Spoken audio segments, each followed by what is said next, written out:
Disability Dialogue Project presents What Happened in 2025 for People with Disability, a year in review. This webinar was recorded on Wednesday the 26th of November and takes a chance to reflect on the challenges and successes for the disability community.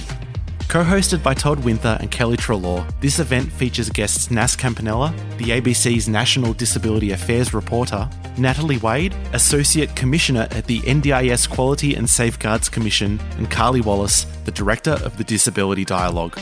This audio presentation of What Happened in 2025 for People with Disability, a year in review, is produced by Vision Australia Radio. Hi everyone, I'm Todd Winther. I'm wearing a dark collared shirt. I am in my 40s. I have short brown hair. Welcome.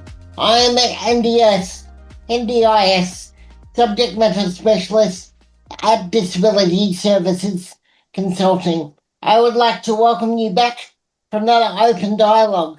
These dialogue events are a place for people with disabilities in our community to talk openly and frankly about the things that matter to us.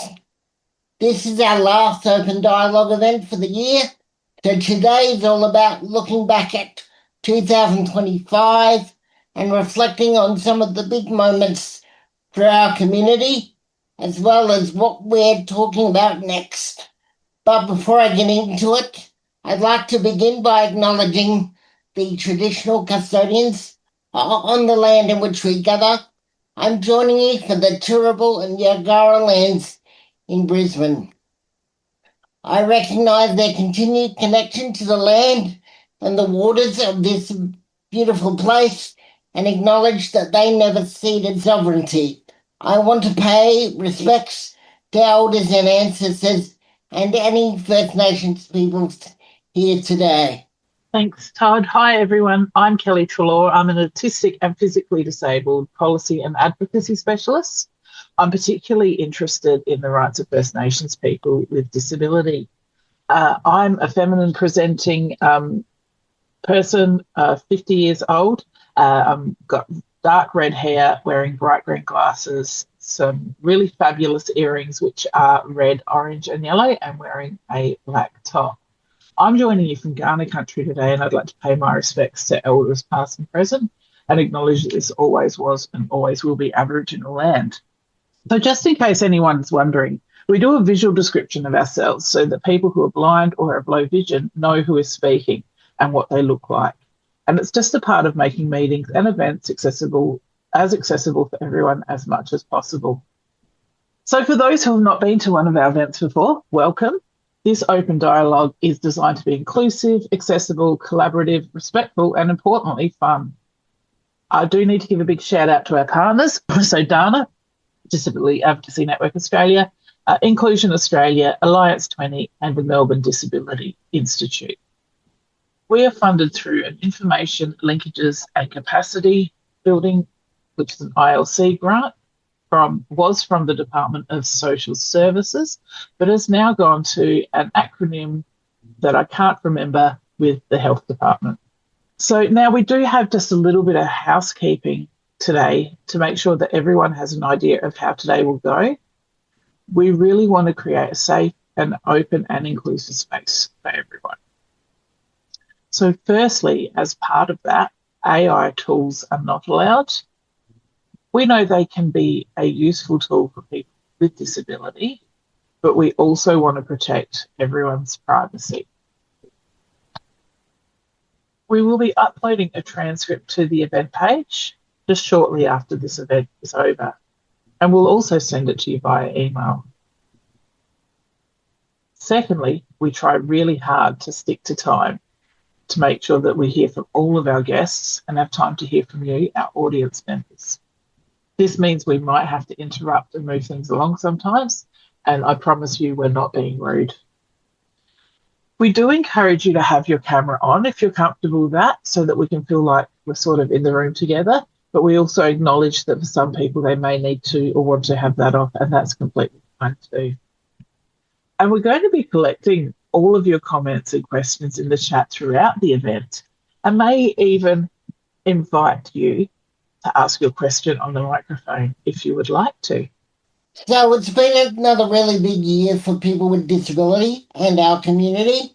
You might have seen a survey that we sent through before the event that was totally optional.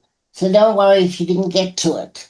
But in the survey, we asked a few questions to hear your thoughts on what 2025 has been like for you. We'll bring up some of the results now because we think it's a great way to kick off the conversation. Thank you. So I'll do a visual description. We have a few slides that have charts, and we also, on those, we have the text responses from people who took the optional survey. So the first question is, overall, do you think 2025 was a good year for people with disability and their community? It's a very interesting question, and what we're showing is a pie chart that shows 14% of people said yes, it was a good year for people with disability. 14% said no, it was a bad year for people with disability. And then 71% said there were some good parts and some bad parts. The second question is about why people thought it was a good bad year. And we've pulled out some quotes from the survey. So some of the responses were just too much confusion in NDIS and not getting new information in an accessible way. I think some of these will come to no surprise to some of you listening today. Improved broader understanding of what is required to meet NDIS standards, improved service delivery for people living with disability, stronger platforms to give agency to people with disability, and greater ways to hear people's voices and build upon choice and control. So, well, there's some very different experiences here just based on those two responses. We've got one more quote that we wanted to pull up, though. And this one is, there have been many bad things that have occurred in 2025, but the one constant standout for me is that our disability community and advocates have continued to show up and support one another and continue to fight the good fight.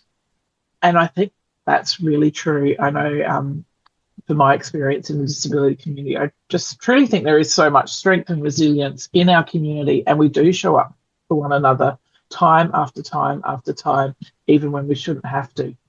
We know we've still got a long way to go around disability rights, but we're fighting a very good fight indeed. Okay, so Todd, I'm going to hand it over to you to introduce our first guest. Thanks, Kelly. That's right. I'm very excited to introduce our first guest for today, Nas Campanella. I'm sure Nas's voice is going to be very familiar to you because she was the first blind newsreader to operate a studio live on air. So many of you would have heard her on Triple J. Nas is now the ABC's Disability Affairs reporter. She's blind and has Charcot-Marie-Tooth, a condition that prevents her from reading Braille. She reports on disability issues across Australia, speaks globally on inclusion and leadership, and shares her journey as a mum with disability. Nas also volunteers internationally and is an ambassador to several disability organisations. Thanks for joining us, Nas. We're really excited to have you today. Firstly, can you please give us a visual description of yourself? Yes, of course. Thank you so much, Todd, for that lovely introduction. And thank you more broadly to you and your team at the Disability Dialogue for asking me to come to this final event today.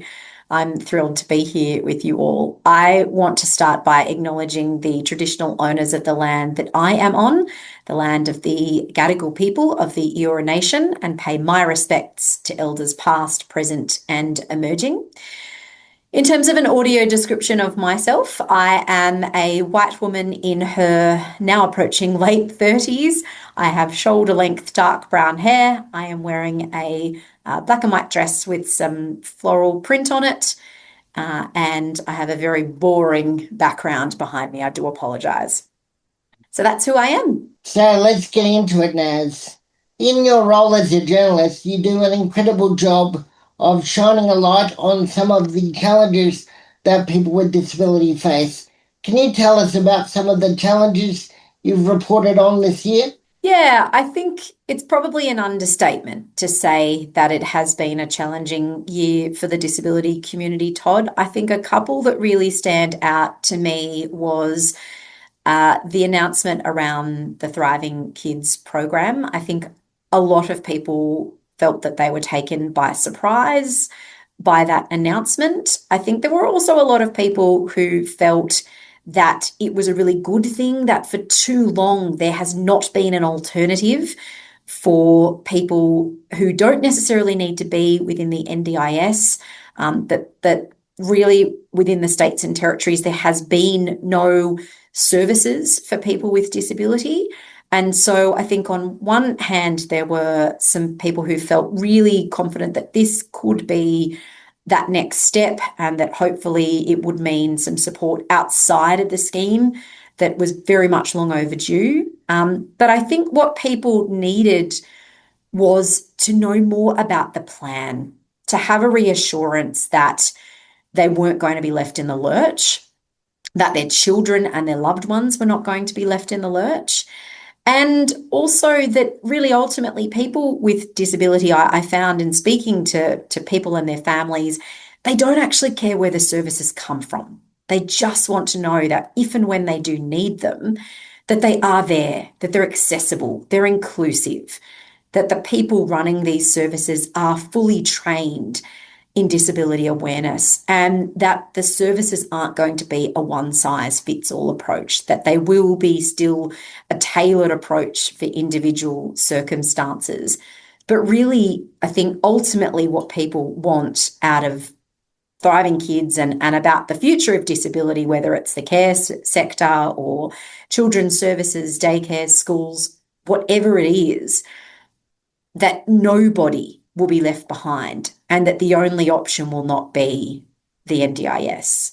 So I think that's been one challenge. I think the other key one has been discussions around linking autism to certain medications. Yeah. I think that the autistic community was left feeling really horrible, really isolated, really questioning, well, who are we? We are autistic. It is who we are. It makes up a big part of who we are. And I think a lot of the autistic people I spoke to said to me, we already face so much prejudice and judgment and questioning in the community about who we are and the way we are and the way we sort of communicate. And this just goes further to fuel that. And so I remember we were talking about how we would approach that. And for me, it was about going out and finding autistic voices and saying to them, what do you want to say about this? And it felt like a really powerful piece to do for the community. And I was conscious that I'm not an autistic person. But I hoped that people could see that I was a vehicle for, allowing to put those autistic voices front and center on a day that it really needed, that those voices really needed to be front and center. I also should have acknowledged that hearing this particular piece of news may be traumatic for some people on this call, and I apologize for that. I should have actually sort of maybe given a little bit of a trigger warning. But I hope you know that you are seen, you are heard, that your experience matters, that you matter, and that your way of life matters. So yes. Well said, Naz. On a more positive note, one of the stories that I read from you this year was about a deaf playgroup for kids. Can you tell us a little bit about that story?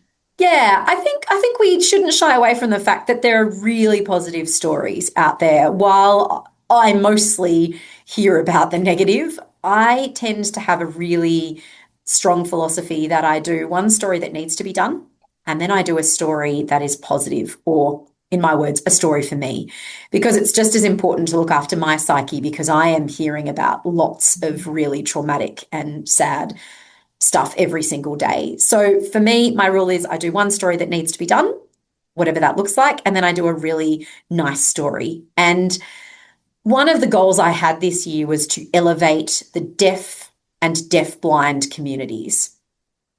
And when I was on maternity leave or parental leave, and I was thinking about playgroups to take my little boy to, we went to sensory play, we went off to swimming, and we went off to library for story time.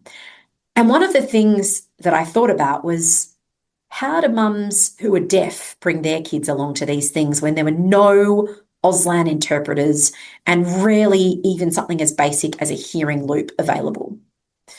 And so I wanted to do a story on some of those services, and I found a deaf playgroup. And it was for parents who were deaf, but it was also for children who were deaf.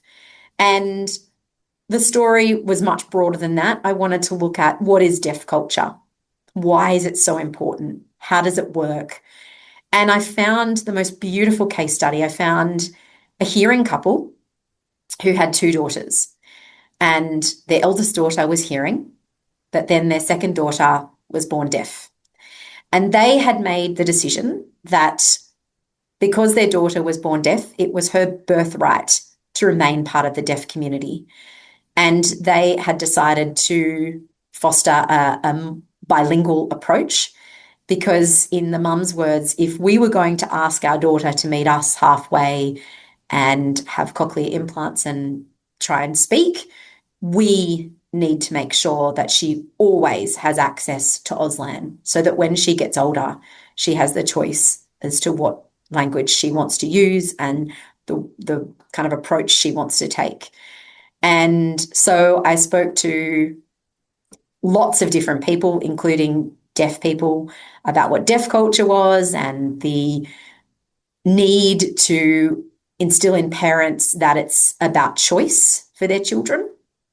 And it was just the most fun, exhilarating, wonderful story to put together. And we had such a great response from people in the wider community. So it was just a beautiful one to work on. We've touched a bit about this already, but one of the topics that you write about regularly and discuss is obviously the NDIS. Can you tell us about any of the stories you've written related to the scheme that really stand out to you? One of the big things that we explored this year was the idea of the trust really shifting in the NDIS from the broader public. And I think because so much of the discussion in recent time has been about the cost and fraud and the need to cut cost, all conversations that everyone on this call would agree obviously need to happen. But I think one of the things that has happened is that perhaps the broader public has started to see the NDIS as not working as efficiently, as for some people who have spoken to me, being a waste of money, and are their taxpayer dollars being spent wisely? And I think what we ignore in the conversations when we solely have media reporting around cost is we forget that it is still a transformative scheme that has helped hundreds of thousands of people, many people who were never getting supports and services before the scheme came about. And while it, in many people's words, possibly isn't working as efficiently, and there is costs that need to come down, I think that messaging about actually there are a lot of people really benefiting off this, and people who are able to now get out of bed, have a shower, go out into the community, find work, make friendships, actually be an active member of our community. I think some of that messaging has been lost. And so that's definitely one thing we've focused on. And some of the other things have been the continuation of the bureaucracy within the scheme, and the fact that people are telling us almost on a daily or even, weekly or even daily basis that, funding is being cut with little explanation, that planning meetings are being scheduled sometimes even without warning. And so those are some of the things that we have covered. But I want to say that I think it's really important. And I know that we, everyone as a community is doing this, but it's so important that it is acknowledged that it is a scheme that is still changing people's lives. And even though it might not necessarily be the easiest scheme to navigate, there are people who are really, their lives have been transformed because of it. And I don't think we can underestimate or forget that. And it's important to make sure that we do that, that reporters, whether they're disabled or not, continue to reinforce that message as well, and that you as a community continue to do that as well. And I don't want to detract from the idea that there's a lot of struggles at the moment. There absolutely is. I'm hearing about them constantly, so I don't want to take away from that. And it's important we reflect that. But yeah, just the positive nature of it too. So you talk about the individual progress narrative through the NDIS about generating lots of positive change. If I can sort of broaden that out a bit and talk about what progress do you think the disability community and the sector has made as a whole this year? I think one of the key things was the launch of the autism strategy. It's Australia's first. We're following other countries that already have one. I think it was led by autistic people. It was widely consulted on, and it is essentially a blueprint for anything and everything from language right through to, the way people want to be described and the key things that are important to the autistic community. I think that needed to be celebrated as a really big win. I think Claire Gibolini and her team did a brilliant job. I've heard a lot of very familiar names jumping on this call. I've got my screen reading software speaking into my ear as everyone comments and jumps on. So I don't know if Claire's on this call, but the work that the team did about that, it's really important that we have some really basic standards that the autistic community can point to when they are talking about their rights and what they should have access to. So because we're talking about the end of 2025 and doing a bit of a recap, can you tell us about one highlight from your year? It doesn't have to be work-related, just one highlight that really stood out to you in 2025? Oh, this is a really hard question, and I'm actually going to pick two, if that's okay, Todd. Give me the liberty. So, look, I think the first thing that I'm really excited about, and I can actually share it with you because it's been shared on social media this morning, is that my really good friend Eliza Hull and I are have written a beautiful children's picture book, and it will be coming out this time next year. And it is called All the Ways I See. It is going to be published through Allen and Unwin. So we're really proud to have such a big publisher on board. And the reason, I guess, how this book came about is that I never read about characters that reflected my experience when I was a little girl. And then when I had my little boy, there were really no books that we could read together that he could see his mum reflected in, or my experience, or use the language that I was using, that mummy can't see with her eyes, she sees with her hands. And so Eliza, who already has published a couple of really beautiful children's books and a collection of stories from disabled parents, we have been friends for a long time. We've swapped parenting stories for a long time, and we decided that we would team up and write a beautiful text together. And we are confident that what we are producing is actually the world's first fully accessible children's picture book. And what we have done is we've got text that's in Braille, we've got easy to turn pages for people who have issues with their dexterity in their fingers. We have QR codes for Auslan interpretations of the book and audio descriptions of the book. We are composing music to go with it.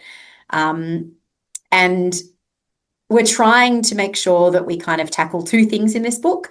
We have disabled people's experiences being more widely reflected in storytelling.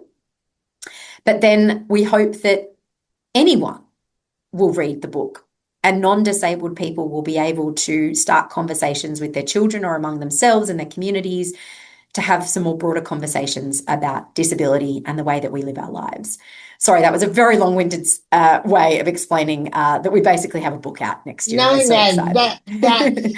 that's fantastic news, and I can understand why you want to go on about it, because it's actually revolutionary. Yeah, we hope so. And look, Yeah. the other second thing, if I can just quickly share, is that Sure. I went into daycare a few weeks ago and, to do the general daycare drop off. And a couple of the kids had seen me read Eliza's first children's book, Come Over to My House, on Play School. And I explained how I was blind and how I don't read with my fingertips or my eyes. I actually read with my ears. And a couple of the kids came over to me and said, "We saw you on Play School, and do you think you could read the book to us now?" Oh, And wow. I pulled the book over, I got my audio version out, and I sat in the circle, even though I was so late for work. And all the kids sat around and we read this book together. And what I loved was that by them being immersed in disability, they are going to be incredible allies for our community and our next generation of disabled kids. And I couldn't be more proud of that. That's terrific. Thanks, Nas. Over to you, Kelly. Naz and Todd, what a fabulous conversation. That was phenomenal. We've had some questions come in via the chat, and we do have time for just one or maybe two. Unfortunately, it's a bit shorter than usual because, Naz, I know you have to jump off a bit early today. So probably also because I talked too much. I'm sorry. Never. Look, we could have kept going. Absolutely could have kept going. But look, this is one I'm really interested in too.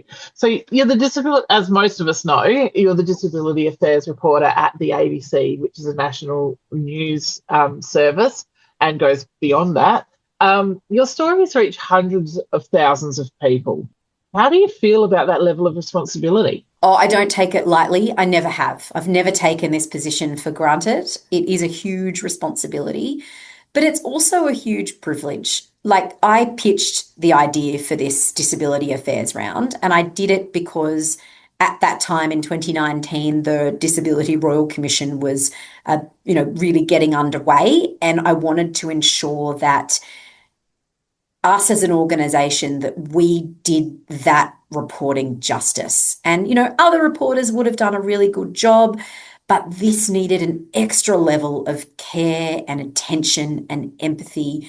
And I didn't want to give anyone an excuse, whether it be, at the ABC or more broadly across the media landscape in Australia, any excuse to say, oh, was that story worth telling? And so I also wanted to make sure that we had visible representation of a disabled person and disabled people at the helm of the coverage. I thought it was really important because if people were going to share their deepest traumas with a platform like the Royal Commission, really for the world to hear and pay attention to, they needed to know that their story was in good hands. And so that's really why it started. But I think it's really important as well to make sure that, we're supporting people in the best way possible to be a part of our stories. And many of the people we've worked with either haven't had any experience with the media, and if they have, it's often been quite negative. It's been a really bad experience for them.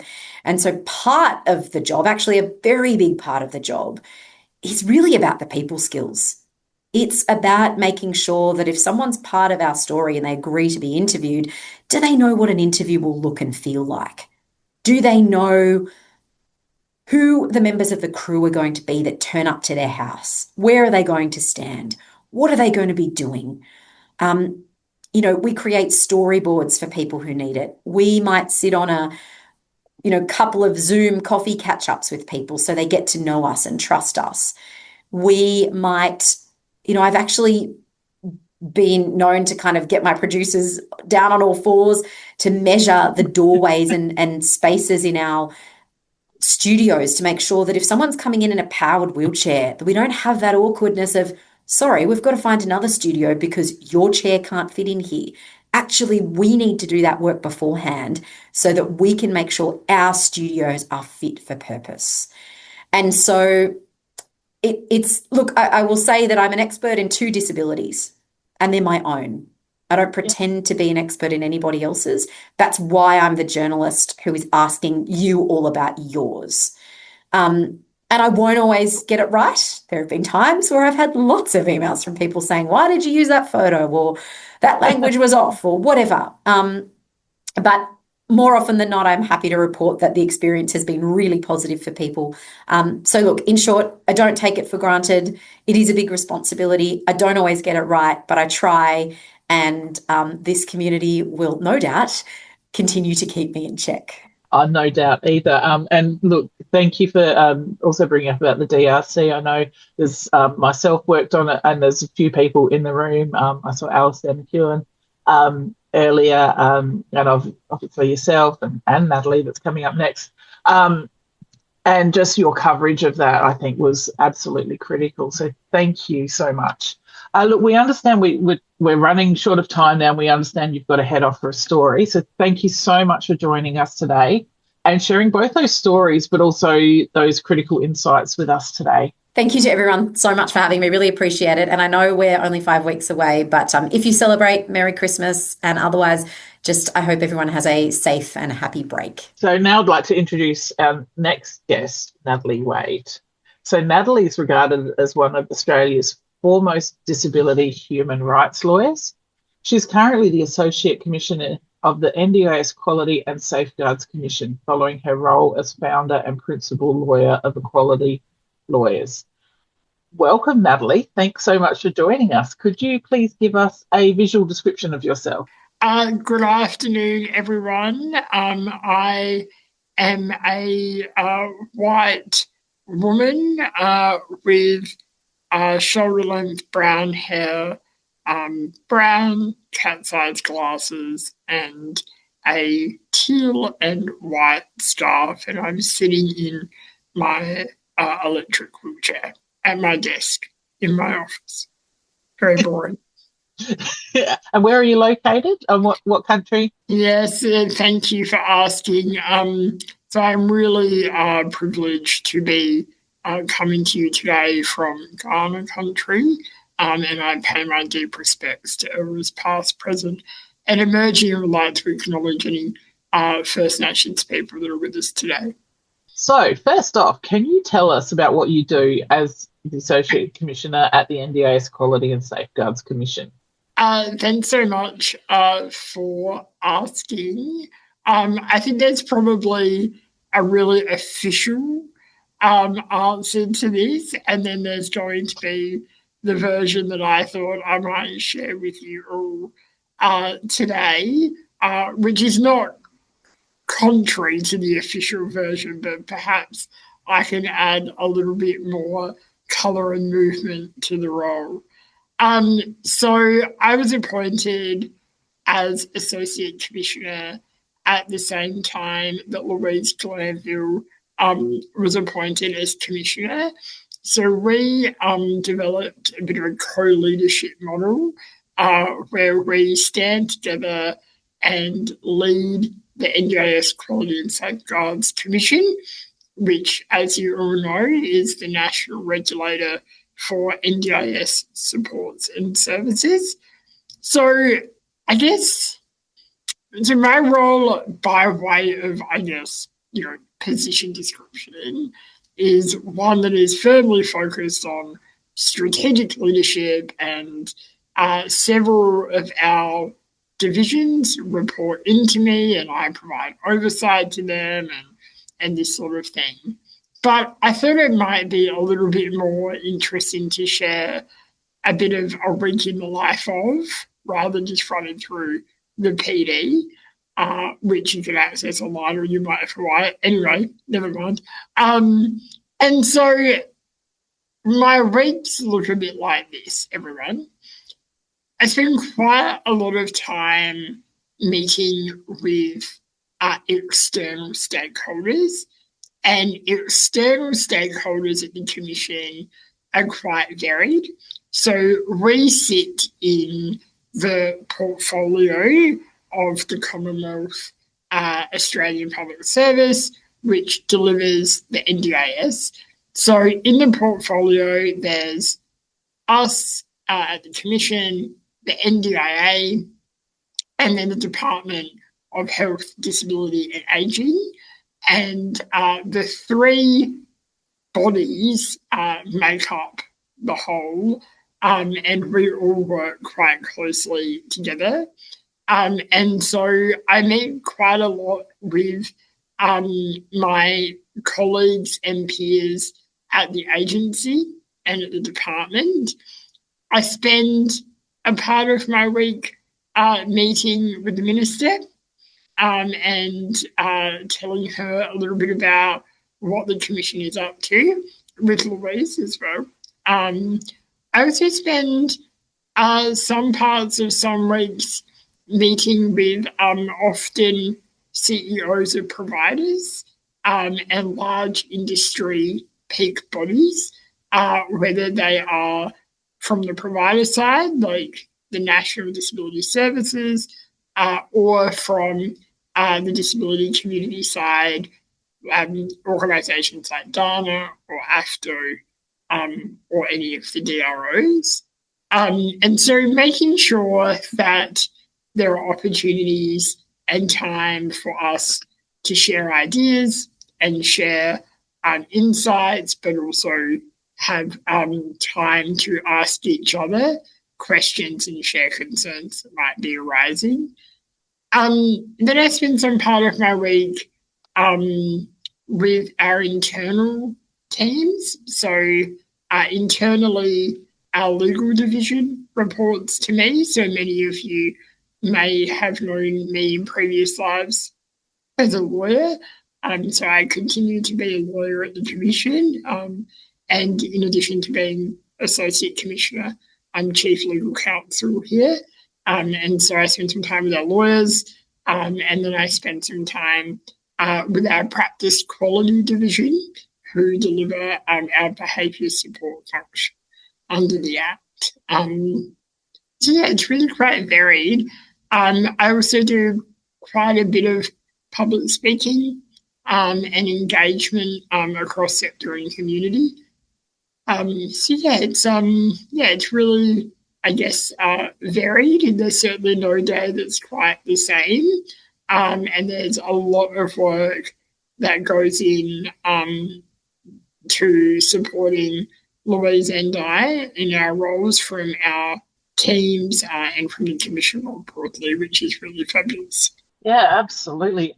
Hey, thank you for keeping what is a very fancy official title like really real for us, and giving that insight. I do want to ask, what's it like being a person with disability in a position of leadership in the NDIS space? Yeah, I've been giving this a lot of thought lately, Kelly. So I've just been in the role now for just over a year. So I guess that sort of timing always makes you pause and reflect. Plus, this time of year tends to do that as well. And it's been really interesting as a disabled person in a leadership role like this. It's interesting to me in two ways. One is that it is really important, it strikes me. And I know that we say this in somewhat the abstract, but it's certainly been my experience that it is incredibly important to have people with disability who have lived experience of what decisions are being made about at the table, actually in a decision-making role. I have found that to be really valuable. So I receive services every single day. I can't get out of bed on my own. I can't, do any of that sort of gear. Totally dependent on services, and I always have been as an adult since I left my family home. And it really strikes me in the conversations that I have, whether they're with, the minister, the secretary, internally, whether they're with other portfolio partners, whether they're with other stakeholders, whoever, just the value add that I bring as a person with that lived experience. I also have found, I am pleased to report, that it is valued by my colleagues and it is given the weight that it should have, but it certainly has been clear that it is a valued and important way to approach decision making. And I think that this is something that we need to really invest in.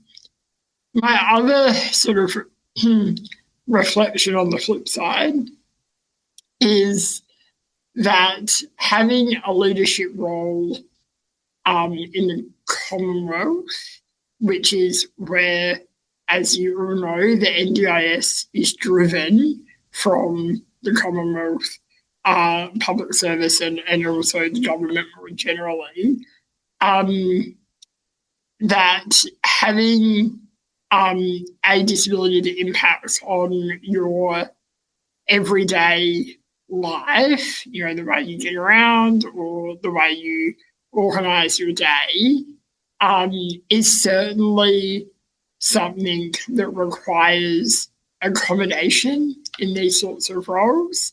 And it's something that requires quite a bit of education and thought by me and those supporting me to deliver in this role. So, for example, I have to travel quite a lot in this role. We have offices all around the country. It's really important that Louise and I visit our staff in those offices and hear from them directly, but also we have a lot of commitments in Canberra for estimates and for Parliament sitting weeks. And obviously I'm based in Adelaide and Louise is based in Melbourne, so we try and spend some part of our time together as well. And so there's just a lot of travel. That has been really interesting to get resourced in terms of support workers, getting them in those roles, getting people that have good availability, that have good flexibility in their role, and just getting that sort of rocking and rolling a bit. And so I think it has been quite interesting in terms of just sort of very much learning as I'm doing in terms of standing up such a senior role in the Commonwealth. Yeah, absolutely. Thanks for sharing both sort of those perspectives. Acknowledging what I was hearing from you, also that how both your lived experience and lived expertise is valued is phenomenal, and should be the standard for all workplaces for all of us. But we know that some of us are very lucky to be in those, and others not so much.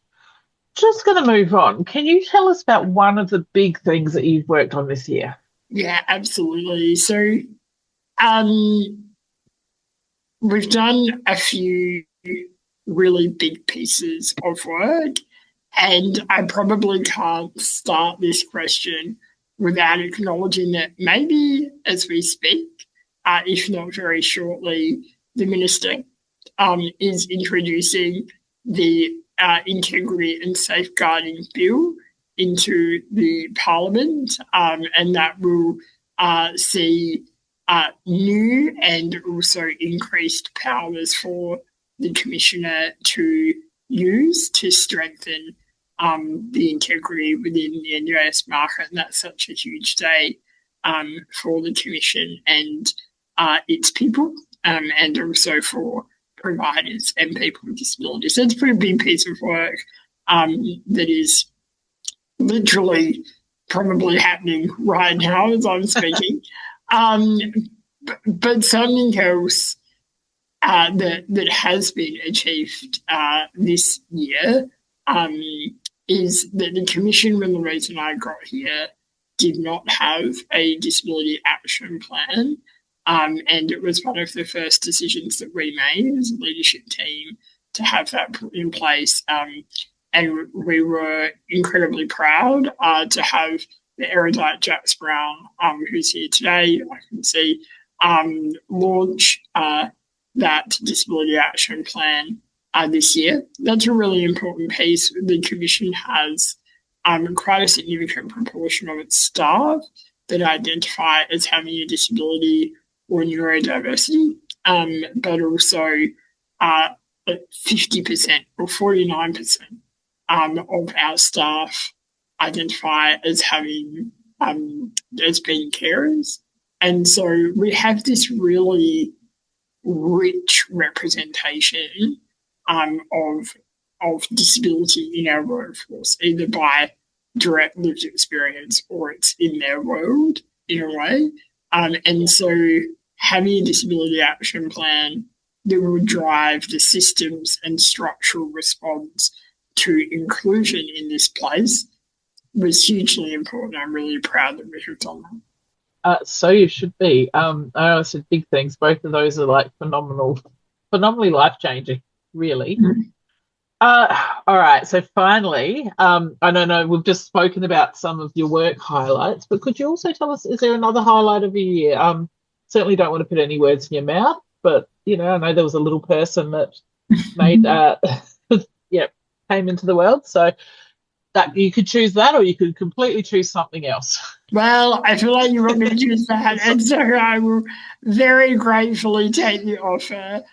So I have a really incredible, I'm sort of meeting with you all in a very incredible season of life, where I have had the good fortune, obviously, of joining Louise and leading the commission, but then I started that journey when I was heavily pregnant and feeling incredibly fat and uncomfortable and way too big for my wheelchair.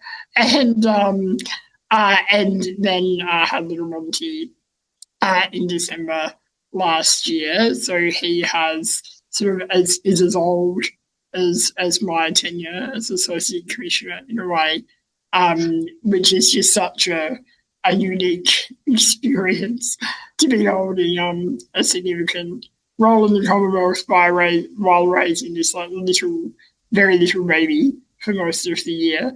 But it's been really wonderful. It's been such a magical time.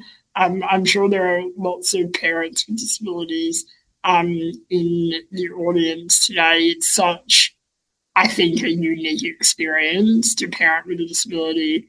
And it is something that we don't talk about often enough. And I can talk about it all day. It's really been super fun, but also very interesting. But it's been magical, and it's definitely not work related, but one of the best things that has happened in my year. And you're right, just no one can prepare you for this, can they? Although, I say most of us do it, and we're not associate commissioners at the same time, so there's a different level. Really want to acknowledge that. Excellent. Over to you, Todd. So that was a really fascinating conversation between Kelly and Natalie. Natalie, I have a few questions for you. The first question comes from Jax. How have you embedded disability culture and disability justice in your role? Oh, that's a really good question, Jax. To be honest, I think that's still emerging. What is interesting about my role is that it is initially it had, by my appointment, this inherent vibe of being held by a person with a disability. And then Louise and I took this co-leadership approach where we really wanted to see the NDIS led by disabled and non-disabled people, because that's really what STEAM is, right? It's about everyone coming together and delivering. for people with disability. But I think that throughout my time at the Commission, I need to work quite thoroughly at ensuring that it's not just the vibe of the thing, and that we do have, as you say, clear articulation of culture and disability justice built within the structure, not only of the role, but also of this place. And so they're really important values to me. And I still feel like, if I'm honest, I'm exploring what that looks like and what that feels like and what that means in a role like this. It's also in a context of an organisation where people with disability have not always been treated super well. And so we had a cultural review delivered by Elizabeth Broderick a few months ago, and that found quite clearly that whilst we might be reasonably okay at recruiting people with disability, we don't always do as well when people are in their roles and they need support.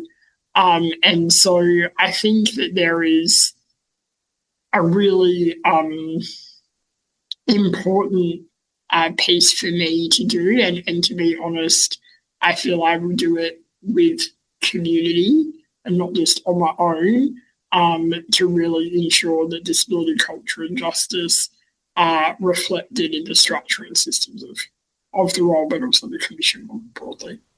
Right. So we've had a bit of a curly question come through from Sam, but I've got every faith you'll handle this very well. When we talk about the roles of the NDIS Quality Safeguards Commission, are we talking about the experience and quality of people's plans or service providers? Service providers. So the quality of people's plans is firmly in the remit of the NDIA. The Commission only has jurisdiction over providers, registered or unregistered. And so what we say to be quality, either through the Code of Conduct or through practice standards or our rules, all relate to providers and workers. So the last question we have is from Andrew. He says, which department has remit for registration of supports? This piece of work has been in the news recently, and as he also said earlier, is about to be introduced into Parliament. So can you give us a bit more detail around that, please? Yes, I think if I've understood the question right, Andrew.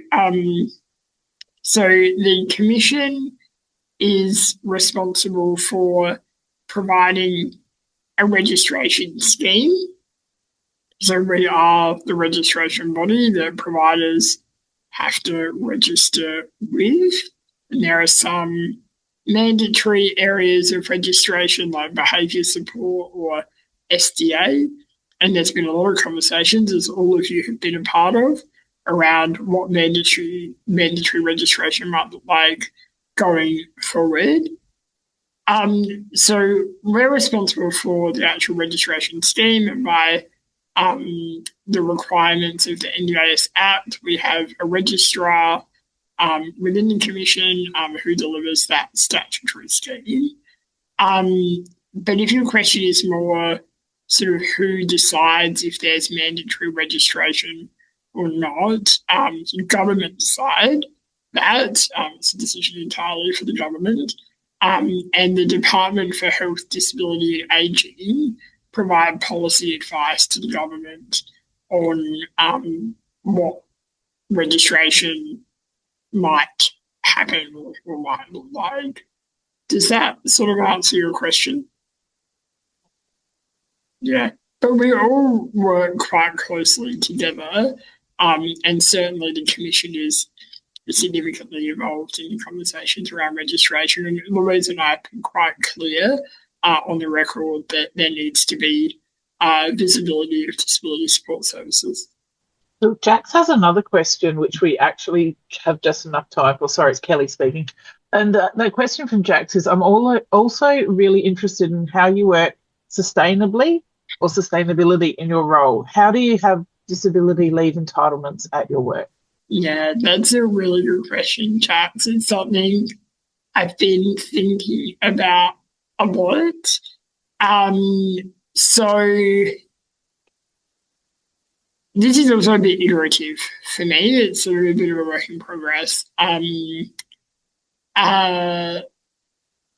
So I think that so at a structural level, the Commission has, because the reason why I introduced it, disability leave. We offer staff 10 days of disability leave for them to go and attend to whatever needs they need to attend to without it encroaching on their other leave entitlements.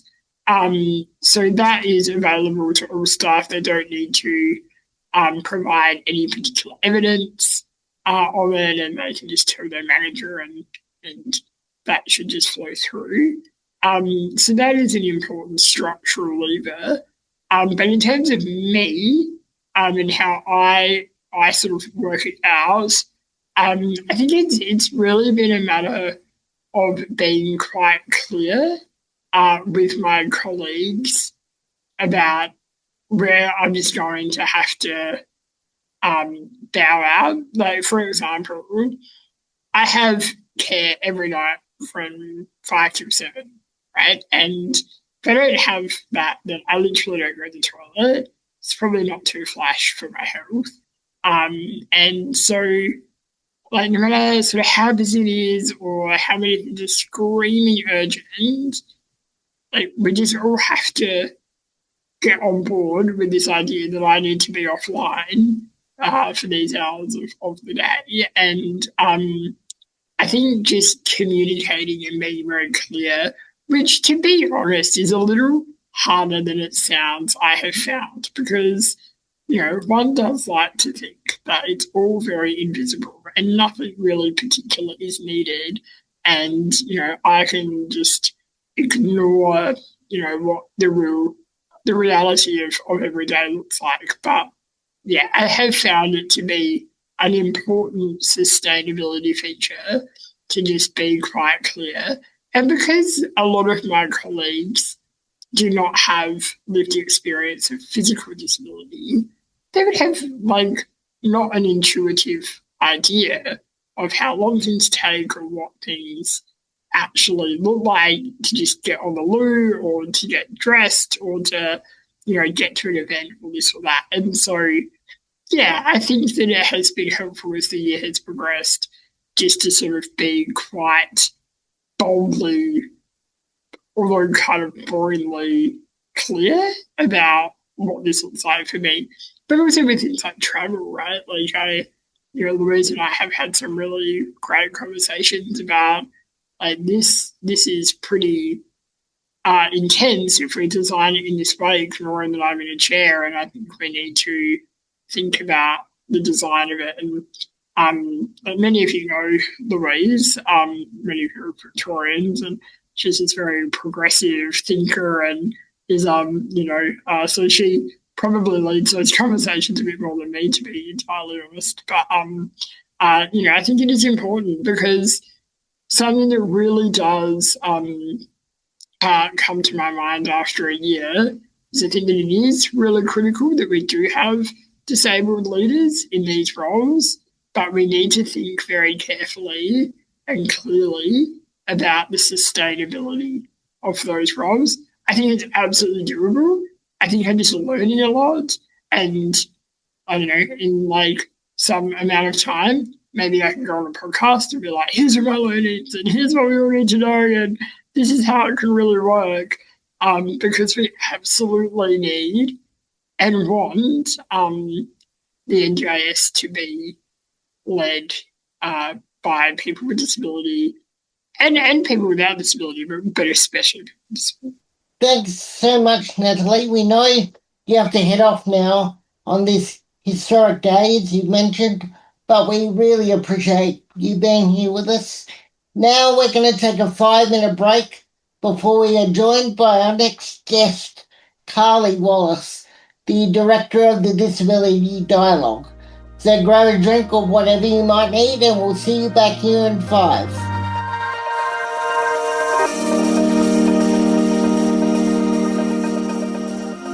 You are listening to What Happened in 2025 for People with Disability, a year in review by the Disability Dialogue Project. And we're back. So our next guest is the Director of the Disability Dialogue, Carly Wallace, and I'm really privileged to be able to work alongside Carly there. We've talked about what 2025 was like, but now we're really keen to hear it from Carly about what's next. So Carly, welcome, over to you. Hi Kelly, thank you. Thanks to everyone who's online today. Really interesting conversations. So thank you to Nas and Nat and Kelly and Todd for you guys hosting. It's been a pretty awesome convo so far. For those joining online who have never met me before or seen me before, my visual description for you, I am a light-skinned Aboriginal woman with woven earrings and some grey hairs popping through. That's me being cheeky. And I've got some tattoos on my hands as well. As Kelly said, I'm the Director of the Disability Dialogue, and my name's Carly Wallace. So I come to you from the Jagera country here on the south side of the Brisbane River, and just want to pay my respects and acknowledge country and to all the mob online joining today. And I also just want to give a shout out to some familiar faces in the room, including a former colleague. It feels weird saying that, but former Royal Commissioner Alistair McEwen, hello to you, who I worked with at the Disability Royal Commission, and also some of the co-hosts for this year for the Open Dialogue events. So I see Sam's been in the chat, and as well as Andrew, and any of those others that I may have missed. Good to see you all as well. As we've heard today, it's been a big year for all of us, including the Disability Dialogue. I started here only in July, but it feels like about 2 years ago, but I'm only still fresh, a little bit fresh, but I've been here since then, but really excited to tell you about a very new project that we're launching for the Disability Dialogue called the Feature Dialogue. So our very first Feature Dialogue, it's a project that explores a problem that's been around for a long time. And we talk about to people with disability and their communities to hear what they think. So together we look for new ideas to help improve the situation. And our first Feature Dialogue, which kicks off tomorrow, I can't believe it. It feels like it's been a long time coming. Is on foundational supports and local services that help people with disability, their families and carers. They're especially useful foundational supports for people who aren't a part of the NDIS. So I'm going to bring up the slideshow now, which you can see on the screen, which has 5 circles representing 5 stages that are involved in a feature dialogue. I'm going to talk you through each of the stages now as best as I can to explain how the feature dialogue works. The biggest thing I think what's really exciting is that this has never really been done like this before. So there's going to be lots of learning along the way. But stage 0, as you can see, is called prepare. So that's where we bring together a group of people with lived experience who will guide the project of the feature dialogue. And this group is called the working group. Stage 1 is called explore, and it's where we look at what we already know, what the research already says about foundational supports. Stage 2 is called ask. So in this stage, we have groups of people coming together to have guided discussions, and we call these focus groups. The focus groups will come up with ideas for how to make foundational supports work really well for people with disability. And at this stage, we're looking for lots of big ideas. Stage 3 is called decide, and it's where smaller groups come together to think about the ideas from the focus groups and talk about them deeply and decide which ones they think are realistic and could work. And then stage 4 is called Agree. At this stage, the Feature Dialogue Working Group puts everything together in a final report and we share it with big decision makers. In this case, we're going to be sharing it with Minister Mark Butler and Minister Jenny McAllister. And right now, there's a really exciting opportunity for you guys out there who are watching today to be involved in the focus groups. We're looking to find around 40 to 60 people to be in the focus groups, and we'll come together to have guided discussions, come up with ideas for how to make foundational supports work well. It's a paid opportunity for those that get chosen, and it's a really exciting chance to be a part of this exciting new way of thinking through challenges in our community. If being a part of the focus group sounds like something that you would like to do, you can find out more by visiting our Disability Dialogue website and also clicking through to projects in the Feature Dialogue. And we're also going to share that link in the chat now to find out more for yourselves. And now I know that's quite a lot to take in, but you can visit the website to find out more or send us an email, and we'll put the email address also in the chat. And this diagram and a bit of an easier read as well is also available on our website. But before I hand it back over to Kelly and Todd, I also wanted to give you a bit of a rundown, I guess, of some of the events we have planned for next year for more open dialogue events. So I'm going to show a bit of a slide up there on the screen now, which has a list of the event topics for next year, which I'll read through now. So in February, we'll be exploring the topic of education, and that's around barriers to education enrolment for young people exiting school and hoping to go on to higher education. In March, we're going to be talking about relationships and intimacy. In April, we're going to be talking about ableism and the impact of internalized ableism. And in May and June, we'll be talking about how people with disability are affected by the criminal justice system. So that's things like the law and other things. So that's a really big topic. So we're going to do 2 events on that one. So kind of like a part 1, and then again in June, we'll do part 2. And we'll have the save the dates up on the website for those events so you can register for them now and get them in your calendars nice and early. I just want to say a big thank you to our partners at DANA, the Disability Advocacy Network Australia, MDI, Melbourne Disability Institute, Alliance 20, Inclusion Australia, and Essential Media for their work on the Disability Dialogue this year. And a big thank you to the Disability Dialogue team, my team who are helping in the background and in the front and all the places. Thank you so much for your work. This year we're a fairly new team, so really great to have you all on board. And also just want to say a big thank you to all the interpreters for this year who have taken part in the open dialogues or the feature dialogues or any part of this, as well as the support workers as well who have helped to have people participate. And everyone that's been involved in the disability dialogue, whether you've been here on the chat or in the focus groups or, even done a survey online. It's been really great to see open watch parties as well with some of the Alliance 20 groups and others. So however you've participated, it's really great to see you all come together and create a safe space for people with disabilities in our communities to have conversations and work through the topics that matter to you and to all of us here at the Disability Dialogue. So thank you so much. I'm really excited to see what we do next year. And like Naz said, if you celebrate, have a great Christmas and also holiday, and make sure you're nice and safe. And we'll see you in 2026. Back to you, Kelly. Thanks so much, Carly. I know we're all looking forward to some really exciting times ahead. And I did see a couple of comments pop up in the chat that some really great topics there. So we had planned on bringing Naz back here for some more Q&A, but unfortunately you can't predict the news cycle, and Naz did have to jump off early today. But that's actually good news. Silver lining is it means there's more time for Carly to answer questions. So if you have any questions for Carly, please send them through.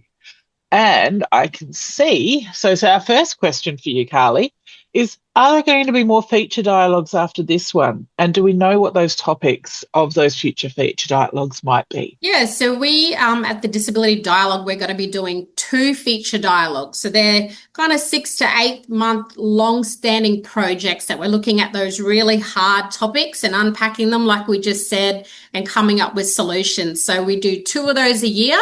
And we're also going to be doing the open dialogues throughout the year each month. So I know it can be tricky when you're listening, feature dialogue, open dialogue, which one's which. I think once everyone sees the feature dialogue kicking off, you'll see how they work, and we will have more coming up. We don't have the next topics chosen yet for a feature dialogue, what our next one's going to be, but we also do have a steering committee that I want to just give a shout out to before I forget, because I will with my my ADHD. But big shout out to the steering committee who has newly formed for the Disability Dialogue, and they are going to have a really big feed into feature dialogue topics, and we'll be going to them for our second steering committee meeting. Early, I can't believe I'm saying it, December, which is only next week? Crazy. So the steering committee are going to feed in with feature dialogue topics. And if you have an idea for an open dialogue topic, if you're watching and you think this might be a really good topic, we always would love to hear that. So please feed in by emailing us as well. We would love to hear from you. Carly, a question has been asked about how they can stay up to date about opportunities to be involved in the focus groups for the dialogues. Yep. So you can sign up to our mailing list, and you can send us an email. So we send out pretty regular emails to our mailing list to be involved in lots of different things. So our focus groups at the moment, we are recruiting, like I said, so you can sign up for that. But basically going to our website, disabilitydialogue.com.au, which is in the chat now. If you sign up there to get updates, regular updates, you'll hear about all the things that the Disability Dialogue are doing at what time. So, and if anything you see that where you go, oh, I want that in this type of format, please let us know as well, because we're here to make the Disability Dialogue accessible for all as best we can. And we won't know until we know, if we haven't already covered it. So please feel free to get in touch. We love to hear from you. All right, it's Kelly speaking. Doing some pretty big things, and someone is keen to know how big the Disability Dialogue team is. Oh, well, maybe if my team members are online. So we've only just got a bit of a team. It's been a crazy couple of months. I started in July as the Disability Dialogue Director. We have Leah, if she would like to put her camera on, if she's still on. Leah McPherson is with the dialogue at the moment as a bit of a project manager. We have Kelly Treloar, who's just started, who's co-hosting today. And let me see if I can remember Kelly's title, Operations and Engagement Manager. Look at that. I'm cheating because I have things that I have to have on my wall that help me with my accessible needs to remember things.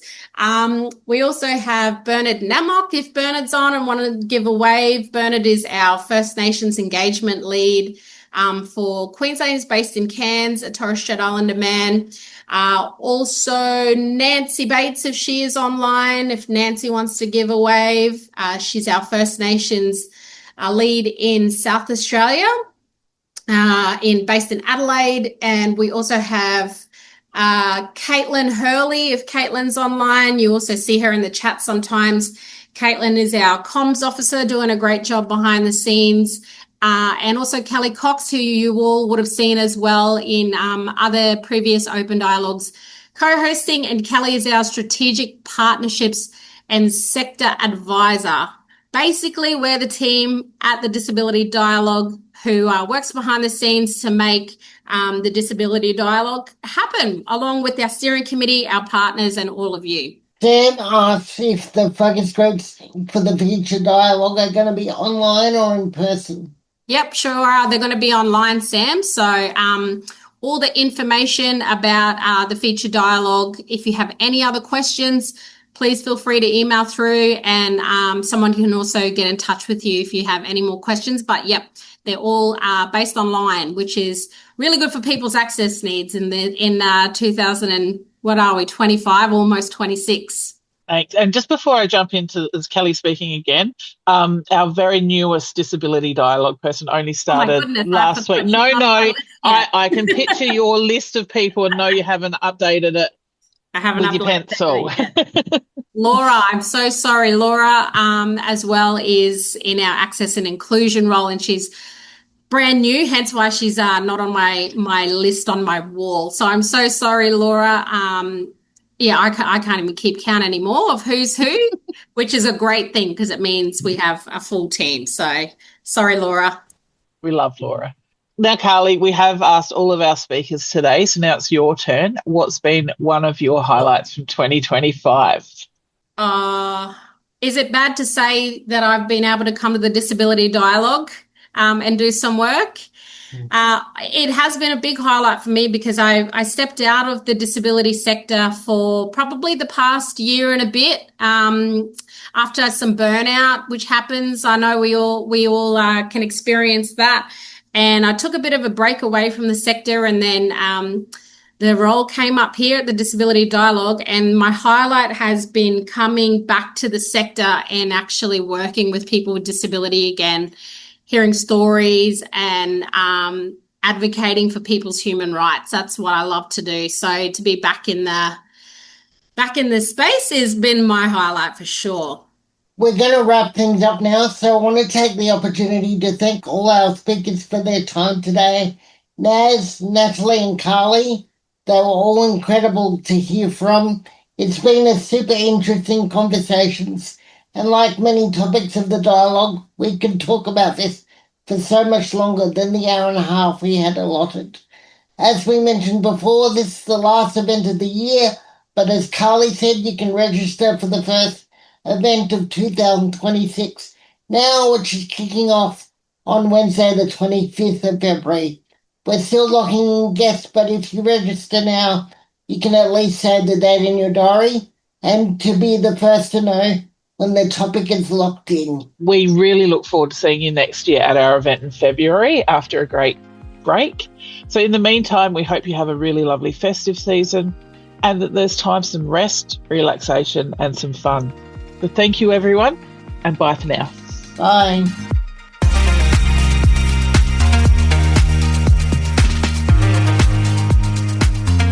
That was an audio presentation of the Disability Dialogue webinar, What Happened in 2025 for People with Disability, a Year in Review.